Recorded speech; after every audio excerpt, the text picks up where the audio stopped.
ఉచిత IUI and IVF consultation కోసం సంప్రదించండి 29 జనవరి 1 నుండి హోండా కార్ల ధరలు పెరగనున్నాయి. వెంటనే మీకు ఇష్టమైన హోండా కార్ ని బుక్ చేసుకుని 1,00,000 వరకు ఆదా పొందండి. మీరు తారక్ గారు బెస్ట్ ఫ్రెండ్స్. ఎలా మీ పరిచయం స్టార్ట్ అయింది? తారక్ గారి గురించి చెప్పండి. స్టూడెంట్ నెంబర్ 1 తోటి పరిచయం అండి. అయితే ఈవెన్చువల్లీ అతనికి కూడా తెలీదు, నాకు మాత్రం తెలిసి ఏంటంటే ఫస్ట్ నిన్ను చూడాలని అనుకుంటున్నాను. తన ఫస్ట్ సినిమా హీరోగా అంతకుముందు చేశాడు, బాలరామాయణం అవన్నీ అంతకుముందు చేస్తున్నాడు. అంత ఆ సినిమాకి నన్ను డబ్బింగ్కి పిలిచారు, ఆయన వాయిస్కి.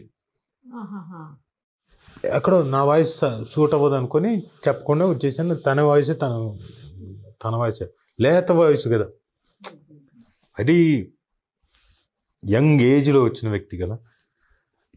తర్వాత స్టూడెంట్ నెంబర్ 1 ఈవెన్చువలీ ఓహో ఆయన మనం అని చెప్పేసి కలిసాం. ఫస్ట్ డే సెకండ్ మధ్యాహ్నానికి గొడవ ఇన్ ద సెన్స్ ఏదో కమెంట్ చేశాడు నా మీద. అవసరమా అన్నాడు. అమ్మా ఎవరినన్నాడు? నన్నేనా? అవసరమే అనుకొని పెట్టుకున్నాను. అది కూడా నేను పక్కన నా కళ్ళజోడు ఫ్రెండ్ చంద్రశేఖర్ ఉన్నాడుగా, ఛత్రపతి శేఖర్, తను వచ్చాడు లొకేషన్కి. మరుసటి రోజు ఏదో సీక్వెన్స్ ఏదో ఉంటే తను ఏదో కళ్ళజోడు పట్టుకొచ్చాడు సికింద్రాబాద్ స్టైల్. బాగుంటుంది క్యారెక్టర్కి, ఈ క్యారెక్టర్ పనికి వస్తుంది అరువు తీసుకొని పెట్టుకుని చేస్తున్నా అనేసరికి నాకు అవసరమే అని చెప్పేసి అన్న తర్వాత సాయంత్రానికి చెప్పేసింది జక్కన ఫస్ట్ డే మొదటి సీన్ రాఘవేంద్రరావు గారు డైరెక్ట్ చేశారు, బాగా అయిపోయింది. రెండో సీన్ చేసాం. మొత్తానికి ఒకరోజు నా వల్ల ఏదైనా నష్టం జరిగితే నష్టం ఇదే అనుకో, వదిలే ఇక్కడితో. కమెంట్ చేశాడు నన్ను. రేపు పొద్దున ఏదో ఒకటి, మళ్ళీ పొద్దున అంటే నేను ఏదో ఒకటి అంటాను, ఖచ్చితంగా అంటాను. అటు తిరిగి ఇటు తిరిగి నాకే ఇది. ఎందుకంటే నందమూరి హరికృష్ణ గారి అబ్బాయి, నందమూరి తారక రామారావు గారి మనవడు, ఇటు వెళ్ళినా కానీ లాస్ట్ నాకే. ఎందుకు వచ్చిన గోలా నాకు వద్దు, లెట్ మీ బీ హ్యాపీ. నాకు బిజీగా ఉన్నాను. అతను ఏదో సరదాగా జోక్ చేసింది. జోక్ ఏంటి జక్కన, నా అందరిలో పట్టుకొని అలా ఉండి అలా అంటే ఊరికే అన్నీ మరీ సెన్సిటివ్గా ఎక్కువ ఆలోచిస్తున్నాను. సరే అనిపిస్తే వదిలేసాం. నెక్స్ట్ డే చూస్తే రాజు గారు నమస్కారం అండి, గుడ్ మార్నింగ్, రండి సార్ అని చెప్పేసి మాట్లాడుతున్నాడు. ఏంటి ఇతడు ఇంత అపరిచితుడ? సర్లే ఎందుకు మరి ఎక్కువగా రాజు పూసుకొని తిరగడం ఎందుకులే అనుకుని మళ్ళీ మూడో రోజు ఏదో మళ్ళీ అప్పటికి 3 రోజులు అయిపోయింది. ఇంక నేను ఆల్రెడీ కమిట్ అయ్యాను, ఇంక నేను చేయక తప్పదు. సర్లే ఇంకేమనుకున్నా ఏం చేసినా ఓకేలా. 4వ రోజు మళ్ళీ చాలా ఫ్రెండ్లీ. సరే ఈ 4 రోజులు 5 రోజుల ప్రయాణంలో ఒక రోజు ఎక్కడో somewhere we got very close. ఇంకా తనకు వేరే ఫ్రెండ్స్ లేదు, నేను ఒక్కనే సమ్వేర్ పర్సనల్గా ఎమోషనల్ క్లోజ్ అయ్యాను. ఇంకా అక్కడి నుంచి క్లోజ్ కనెక్ట్ అయిపోయింది, బాండింగ్. సెకండ్ స్కెడ్యూల్ వచ్చేసరికి అప్పటిదాకా రాజీవ్ గారు ఉన్నాడు. అంబేద్కర్ యూనివర్సిటీలో పెద్ద సీన్. ఏంటి ఏమనుకుంటున్నావు, యాసిడ్ పోస్తా అని చెప్పేసి సీక్వెన్స్ పైన నరికేస్తా అని బిఫోర్ ఏదో ఎస్టాబ్లిష్మెంట్ షార్ట్ కోసం అక్కడి నుంచి ఉన్నాడు.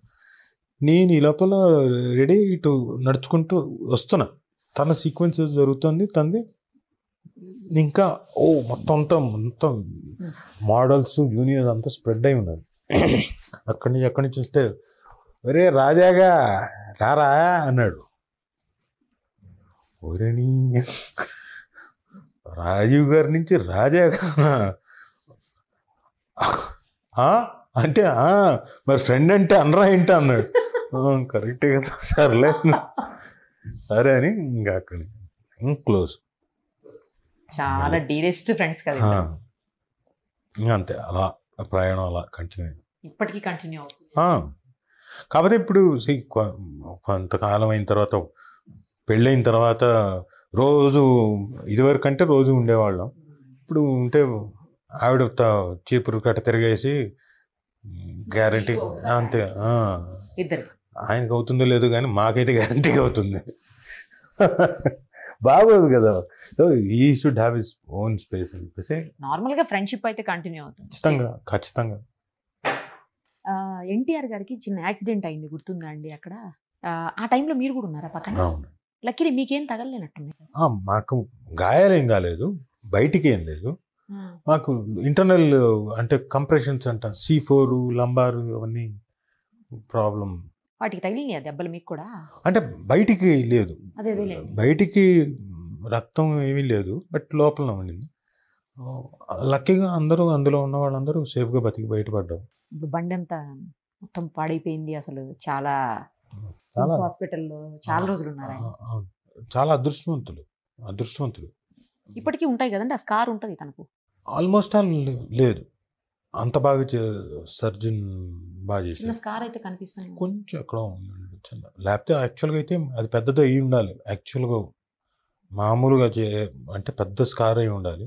లేదు, నటుడు కదా కాబట్టి చాలా కేర్ఫుల్గా బాగా చేశారు సర్జరీ. ఆయన అప్పుడు పొలిటికల్ మీటింగ్కి వెళ్ళి వస్తుంటారు. పొలిటికల్ మీటింగ్కి కాదు, ఈయన ప్రచారానికి మాత్రం. Okay. So he was not క్యాన్వాసింగ్కి, ప్రచారం కోసం. ఓకే.